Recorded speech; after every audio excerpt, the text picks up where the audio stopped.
si l'Occident moderne va être détruit et que la Russie et la Chine vont être endommagées mais pas détruites, qui survivra? Et en première position sur la liste des survivants, en dehors d'Israël et du territoire autour d'Israël, en première position sur la liste des survivants après la Grande Guerre, l'Afrique.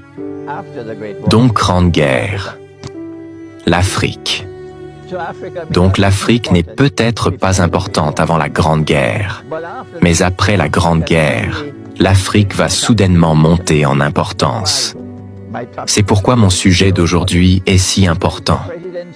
Parce que les présidents, les premiers ministres, les rois et les chefs tribaux qui gouvernent les peuples africains aujourd'hui, malgré la connaissance indigène qu'ils possèdent, n'ont pas de connaissance de l'eschatologie.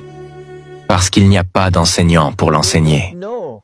Ils ne savent donc pas ce que je viens de dire, que dans un monde d'après Al-Malhama, l'Afrique monte en importance. Et Israël, après la Grande Guerre, va maintenant tenter d'établir ce que j'appelle la Pax Judaïca, en succession à la Pax Americana, qui elle-même a succédé à la Pax Britannica. Mais je vous dis des choses que vous savez déjà, si vous avez suivi mes conférences. Je me suis rendu à la Sourate al-Mursalat du Coran, dans laquelle Allah subhanahu wa ta'ala a dit « Intaliku ila dilindi thalathi shu'ab » Dirigez-vous vers une ombre, qui apparaîtra en 3 parties. Je suis peut-être la seule voix en ce moment à interpréter ce verset du Coran de cette façon, qu'Allah fait référence au Dajjal dans l'ombre. L'ombre représente Al-Masih ad-Dajjal.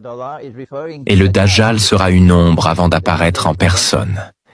Et durant la période où il n'est qu'une ombre dans le monde, cette ombre apparaîtra en 3 parties. Et dans la première partie de l'ombre, nous avons eu la Pax Britannica. Et la Grande-Bretagne a tenté de diriger le monde au nom du Dajjal. Et donc, la Grande-Bretagne avait cette obsession pour la Terre Sainte. Je dois juste vous rappeler quelque chose qui s'appelle la déclaration Balfour. C'est tout. Si vous réfléchissez, et si vous ne passez pas tout votre temps avec cette machine qu'on appelle le smartphone, si vous passez tout votre temps avec le smartphone, quand aurez-vous le temps de réfléchir?